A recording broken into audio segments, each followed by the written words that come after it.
Welcome back, University of Love, 12 Loves. We're now on love number 11. And this is one that some people won't think of as love, but it can be. And it's if it's not, it's so close it deserves a mention. And this is friendship. So C.S. Lewis, by the way, my hero, he wrote a book once called The Four Loves. It was really just like a big essay, nowhere nearly as thorough as the 12 Loves from all my research, which you're getting here. But he made some good points in there, and he has a way often of saying things very well. And so he points out how, like, romantic love, for example, that's when two people stand and they look into each other's eyes. They gaze into each other's eyes. It's all about each other and seeing your reflection in them. And friendship is not that. Friendship is standing side by side and looking out at the world together and kind of sharing that experience with someone else, but not in a quite as entwined way as like a lot of like romantic love and stuff. So here's an example that comes to mind of that. I went down to Mexico with some friends who lived there, and then we drove down to this amazing waterfall. It's like 900 feet high. Like it shoots away from the cliff, doesn't touch anything again until it pounds below. Basa Siachic. It's incredible. I went back there years later with a friend, and we rappelled off. We tied 5 ropes together. Had some adventures for sure that day. But this first day, I went and saw it, and we were hiking down toward the bottom of it, and somebody slid down this slope, and right on the edge of an 80-foot cliff, a tuft of grass stopped them. That was close call. He would have been dead, or at least severely broken up. So he just gets up and starts walking up. I'm like, crawl! I'm like, be careful, But he gets up there, and then the trail kind of ended there. There was just this crack in the rock with some roots growing down through it. And I'm a climber, so I'm like scrambled down it, no problem. But nobody else, especially after seeing our friend Wayne almost go off that cliff to his death, nobody else wanted to do that.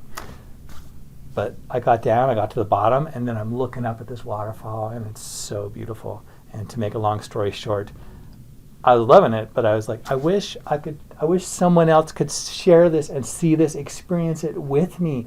Like, experience is so much more rich when you imagine someone else enjoying it with you.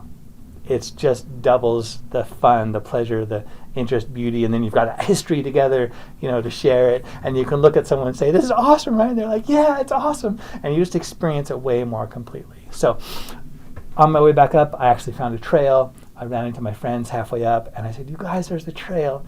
Do you want to go back down? And to my great joy, they said yes, and we went down there and we experienced it together. So that's what friendship is like. It's like sharing the journey, sharing experiences, just with someone to help you reflect it.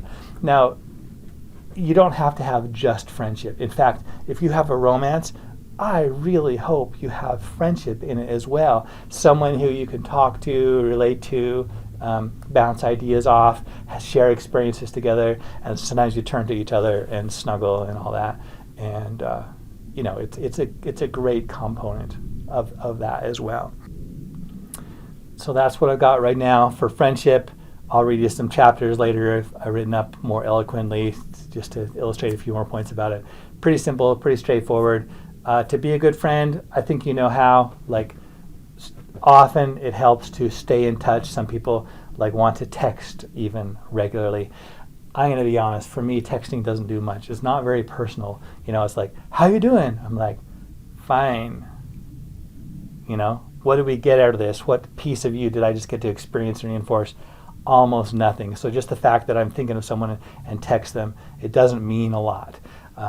But getting together and seeing someone and saying, how you doing? And watching their eyes light up and really asking, and more words. You just want to text that many words. So I know the world is changing and a lot of people are used to that. I'm confident that if all you do is text, you're missing out. You have no idea, apparently, how much sweeter of a connection you can have if you actually talk to someone. I know also there's so many other complications because there's social anxiety, because the world is so freaking critical and it's dangerous, and also because texting is so easy and you do it to all your friends, you might not spend as much time together talking, and you don't have to talk on the phone, and so you just don't have the practice to have those skills to be able to say, oh yeah, I want to talk, it's rewarding. Instead, I mean, I remember like when I moved to Taiwan, right? I moved in with a Chinese family. I was teaching them Spanish actually, because the kid was moving off to Paraguay for a little bit, and sometimes I was home alone, the phone would ring, I'd be like, oh, it might be one of my friends. Pick it up, wait, hello.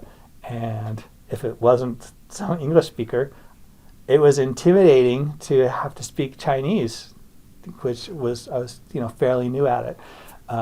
Once somebody's like, is this, Henry's son? I'm like, no, I'm their foreigner friend. I'm staying with them. And I was like, wow, so flattered. But I don't think it was probably because of my perfect accent. It's probably just because he's like, who else is going to be in their house when nobody else is home? So maybe he has a bad cold or something. I don't know. But yeah, so I know that talking face to face and really being a good friend like that is something that in a lot of teens it just doesn't get as developed these days. If that's true of you, please be aware that there's so much goodness in it. Pick someone who you trust, someone who you enjoy, and say, hey, I got this assignment from the University of Life, and I need to practice communicating, just having talks. Can we just go talk? Can I call you on the phone and talk and just practice it? Just get used to it. Develop those skills.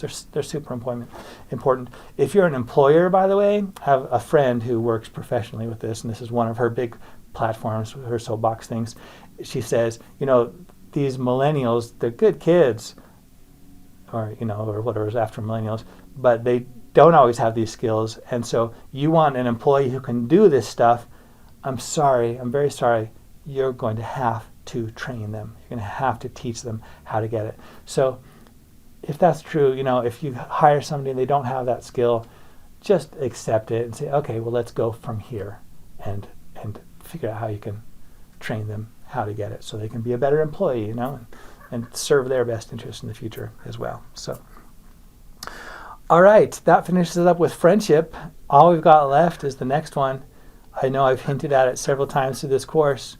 This is actually a group of loves, but ain't one of them real love. They're all, I'll give it away right now. We're going to talk about the imitations.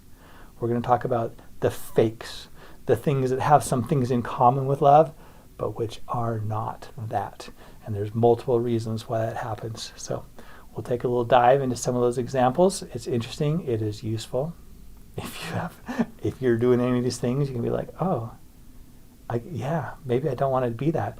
And if someone's doing that to you, you can be like, that's not love, so I'm not going to reciprocate as if it is. You can choose your course of action however you want. But all right, thanks for sticking with this so far. This next one's going to be fun as well.